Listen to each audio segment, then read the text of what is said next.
And when you travel around the world, every education system on Earth has the same hierarchy of subjects. Everyone, doesn't matter where you go. You think it would be otherwise, but it isn't. At the top are mathematics and languages, then the humanities, and at the bottom are the arts, everywhere on Earth. And in pretty much every system, too, there's a hierarchy within the arts. Art and music are normally given a higher status in schools than drama and dance. There isn't an education system on the planet that teaches dance every day to children the way we teach them mathematics. Why? Why not? I think this is rather important. I think maths is very important, but so is dance. Children dance all the time if they're allowed to. We all do. We all have bodies, don't we? You know, did I miss a meeting? I mean, I think... Truthfully, what happens is, as children grow up, we start to educate them progressively from the waist up. And then we focus on their heads and slightly to one side. If you were to visit education as an alien and say, what's it for, public education, I think you'd have to conclude, if you look at the output, you know, who really succeeds by this? Who does everything they should? Who gets all the brownie points? You know, who are the winners? I think you'd have to conclude the whole purpose of public education throughout the world is to produce university professors. Isn't it? They're the people who come out the top. And I used to be one. So there. You know. And I like university professors, but, you know, we shouldn't hold them up as the high watermark of all human achievement. They're just a form of life. You know, another form of life. But they're rather curious, and I say this out of affection for them. There's something curious about professors. In my experience, not all of them, but typically, they live in their heads. They live up there, and slightly to one side.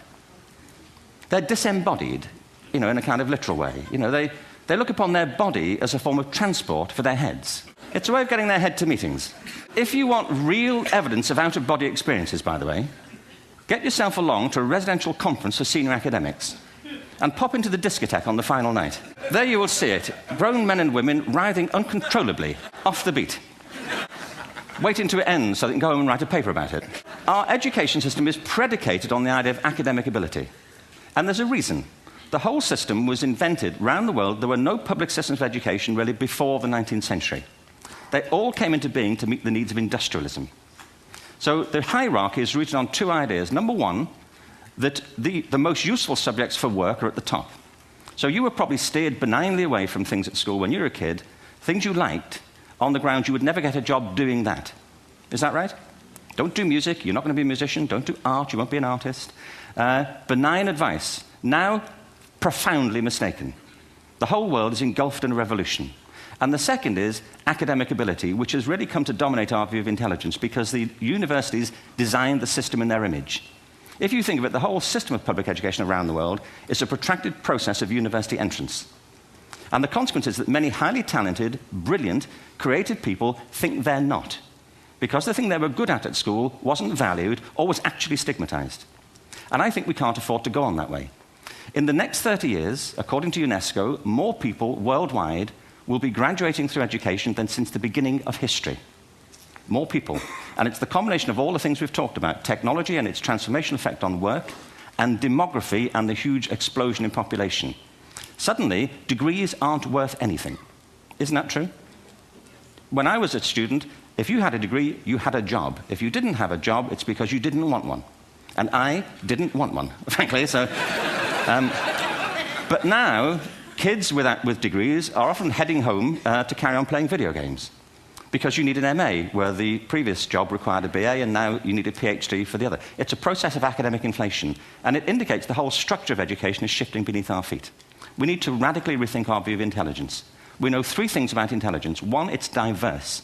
We think about the world in all the ways that we experience it. We think visually, we think in sound, we think kinesthetically, we think in abstract terms, we think in movement. Secondly, intelligence is dynamic. If you look at the interactions of a human brain, as we heard yesterday from a number of presentations, intelligence is wonderfully interactive. The brain isn't divided into compartments. In fact, creativity, which I define as the process of having original ideas that have value, more often than not, comes about through the interaction of different disciplinary ways of seeing things. The brain is intentionally... By the way, there's a shaft of nerves that joins the two halves of the brain called the corpus callosum. It's thicker in women. Following on from Helen yesterday, I think this is probably why women are better at multitasking. Because you are, aren't you? There's a raft of research, but I know it from my personal life. If my wife is cooking a meal at home, which is not often, thankfully. But, you know, if she's doing... No, she's good at some things. But if she's cooking, you know, she's dealing with people on the phone, she's talking to the kids, she's painting the ceiling, you know, she's doing open-heart surgery over here.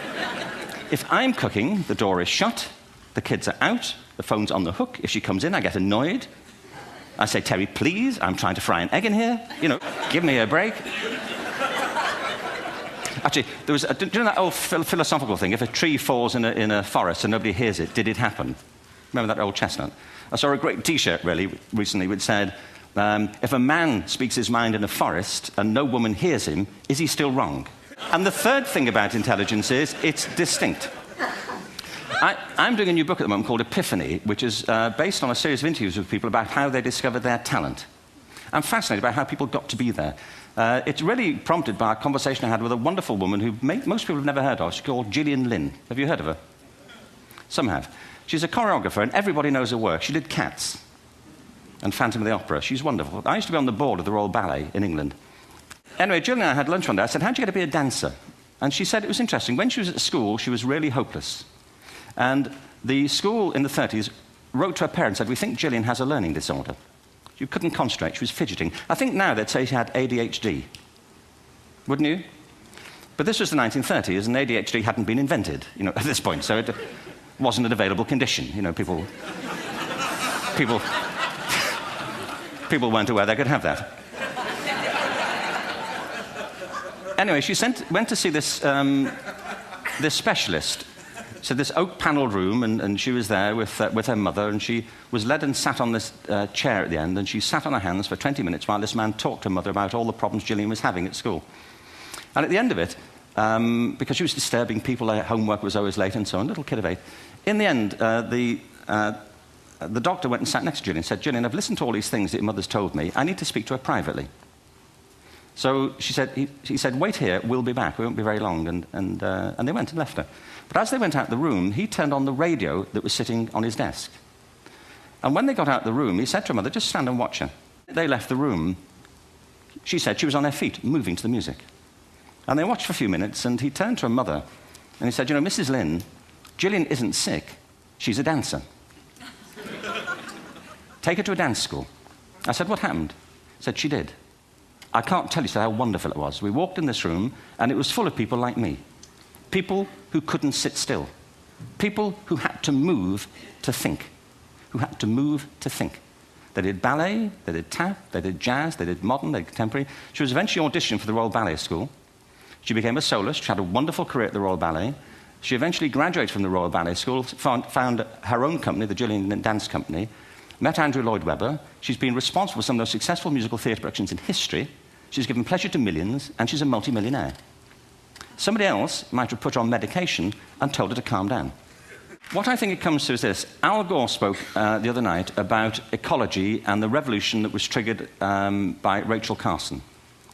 I believe our only hope for the future is to adopt a new conception of human ecology, one in which we start to reconstitute our conception of the richness of human capacity. Our education system has mined our minds in the way that we've strip-mined the earth for a particular commodity. And for the future, it won't serve us. We have to rethink the fundamental principles on which we're educating our children. There was a wonderful quote by Jonas Salk, who said, if all the insects were to disappear from the earth, within 50 years, all life on earth would end.